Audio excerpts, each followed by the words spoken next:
Hi friends, welcome to Aagi's taste. ഇന്ന് ഞാൻ എത്തിയിരിക്കുന്ന ഒരു അടിപൊളി ടേസ്റ്റിലുള്ള സോയാ ചങ്ക്സിൻ്റെ റെസിപ്പിയുമായിട്ടാണ് കേട്ടോ. ഇതെങ്ങനെയാണ് ചെയ്തിരിക്കുന്നത് കണ്ടു നോക്കും. ആദ്യം നമുക്ക് സോയാ ചങ്ക്സ് ഒന്ന് കുറച്ച് ചൂടുവെള്ളത്തിലിട്ട് എടുക്കണം. അപ്പോൾ അതിനായിട്ട് ഞാൻ കുറച്ച് വെള്ളം അടുപ്പിൽ വെച്ചിട്ടുണ്ട്. അതിലേക്ക് കുറച്ച് ഉപ്പിട്ട് കൊടുക്കാം. അത് തിളച്ച് വരുമ്പോൾ നമുക്ക് സോയാ ചങ്ക്സ് അതിലേക്ക് ഇട്ട് കൊടുക്കാം. വെള്ളം തിളച്ച് വന്നിട്ടുണ്ട്. ഇതിലേക്ക് ഞാൻ ഒരു കപ്പ് സോയാ ചങ്ക്സാണ് ഇട്ട് കൊടുക്കുന്നത് കേട്ടോ. ഇനി ഇളക്കി കൊടുക്കാം. ഇനി ഒത്തിരിയിട്ട് തിളപ്പിക്കേണ്ട കാര്യമില്ല. സ്റ്റൗ ഒന്ന് ഓഫ് ചെയ്യാം. ഇത് കുറച്ചൊന്ന് സോഫ്റ്റ് ആകുന്നുണ്ടെങ്കിൽ നമുക്ക് ചൂടുവെള്ളത്തിൽ നിന്ന് മാറ്റിയിട്ട് തണുത്ത വെള്ളത്തിലേക്ക് ഇട്ട് കൊടുക്കാം. ഇനി സോയ ചങ്ക്സ് തണുത്ത വെള്ളത്തിലേക്ക് മാറ്റിയിട്ടുണ്ട്. ഇനി നമുക്ക് ഇതിനെ നല്ലതുപോലെ ഒന്ന് പിഴിഞ്ഞെടുക്കാം.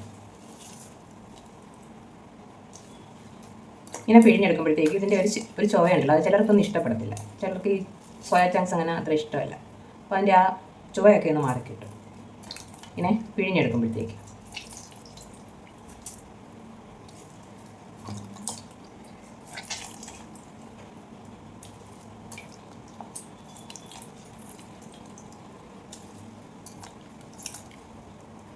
സോയ ചങ്ക്സ് എല്ലാം ഞാൻ പിഴിഞ്ഞെടുത്തിട്ടുണ്ട്. ഇനി നമുക്ക് ഇതിന് ഫ്രൈ ചെയ്തെടുക്കണം. അപ്പോൾ അതിന് കുറച്ച് മസാലകളൊക്കെ വേണം. അത് ചേർത്ത് കൊടുക്കാം. 1/2 ടീസ്പൂൺ മഞ്ഞൾപ്പൊടി, 1/2 ടീസ്പൂൺ കുരുമുളക് പൊടി,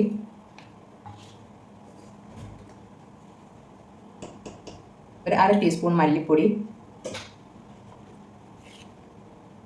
1/2 ടീസ്പൂൺ മുളക് പൊടി, അതുപോലെ തന്നെ 1/2 ടീസ്പൂൺ ഇഞ്ചി വെളുത്തുള്ളി പേസ്റ്റ്, ഇനി ഒരു പകുതി നാരങ്ങയുടെ നീര്,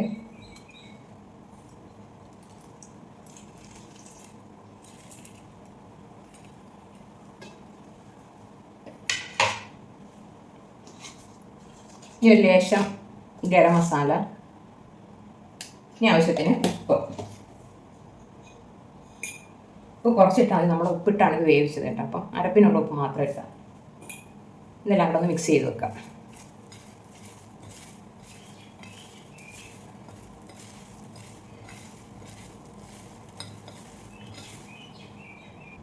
അരപ്പൊക്കെ ഞാൻ തേച്ച് പിടിപ്പിച്ചിട്ടുണ്ട്. ഇനി ഒരു 10-15 മിനിറ്റ് ഇനി ഒന്ന് മൂടി വെച്ച് കൊടുക്കാം. അരപ്പൊന്ന് പിടിക്കട്ടെ. സോയ ചങ്ക്സ് ഫ്രൈ ചെയ്തെടുക്കാനായിട്ട് ഒരു പാൻ വെച്ച് കുറച്ച് എണ്ണ ഒഴിച്ച് കൊടുത്തിട്ടുണ്ട്. ഇതിലേക്ക് നമുക്ക് ചൂടായി വന്നിട്ടുണ്ട്. നമുക്കത് കുറച്ചിട്ട് കൊടുക്കാം.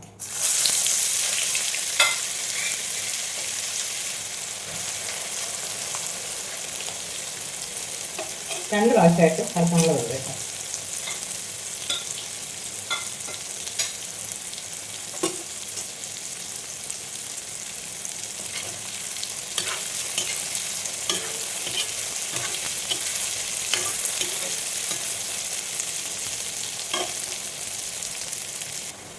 നമ്മുടെ സോയ എല്ലാം മൂത്ത് വന്നിട്ടുണ്ട്. കളറൊക്കെ മാറി വന്നിട്ടുണ്ട്.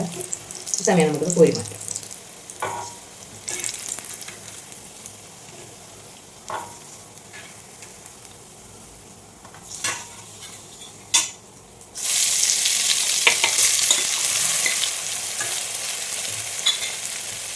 അടുത്തതുപോലെ വറുത്ത് വരാം. നമ്മൾ രണ്ടാമതിട്ടതും റെഡിയായി വന്നിട്ടുണ്ട്. അത് നമുക്ക് കോരി മാറ്റാം. അടുത്തായിട്ട് ഞാനൊരു പാൻ വെച്ച് കുറച്ച് ഓയിൽ ഒഴിച്ചു കൊടുക്കുകയാണ്.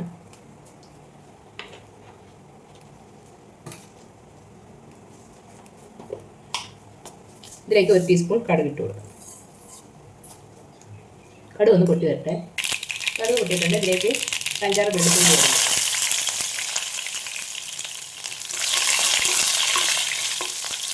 വെളുത്തുള്ളി എന്നാൽ മൂത്ത് വരുമ്പോഴത്തേക്ക് നമുക്ക് കുറച്ച് ഇഞ്ചി, ചെറിയ ഇഞ്ചി,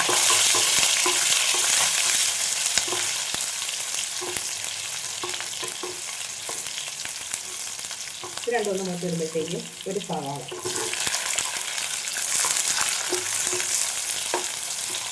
ഒരു 2 പച്ചമുളക്,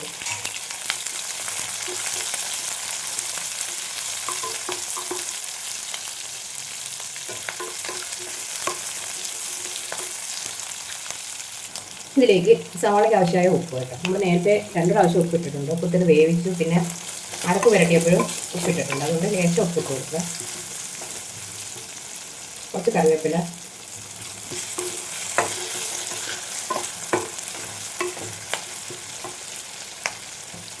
ഒരു 1/2 ടീസ്പൂൺ മഞ്ഞൾപ്പൊടി,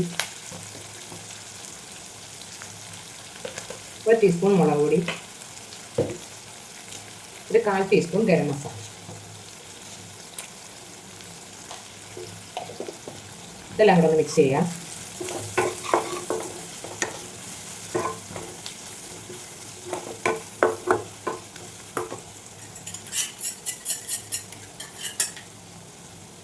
ഇനി ഇതിലേക്ക് ഞാൻ 1 teaspoon tomato sauce, soya sauce, അതുപോലെ തന്നെ റെഡ് ചില്ലി സോസ്, അങ്ങനെ 3 ഓരോ ടീസ്പൂൺ വീതം എടുത്തിട്ടുണ്ട്.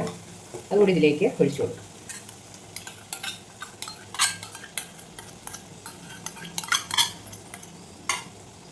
ഇതെല്ലാം കൂടെ ഒന്ന് മിക്സ് ചെയ്യാം.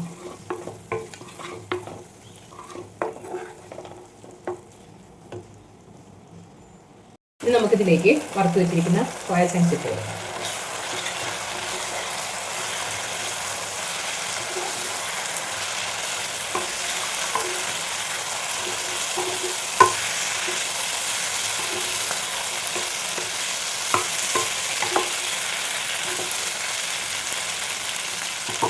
നമുക്കിതിനെ ഒന്ന് മൂടി വെച്ച് കൊടുക്കാം.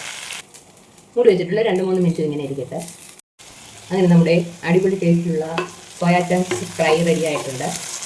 അപ്പോൾ എല്ലാവരും ഇത് ട്രൈ ചെയ്ത് നോക്കണം കേട്ടോ. ട്രൈ ചെയ്ത് നോക്കണം. ഇഷ്ടപ്പെടുന്നെങ്കിൽ ലൈക്ക് ചെയ്യുക, ഷെയർ ചെയ്യും, കമൻറ്റ് ചെയ്യും, ചാനൽ സബ്സ്ക്രൈബ് ചെയ്യുന്നുണ്ട്. Okay, thank you.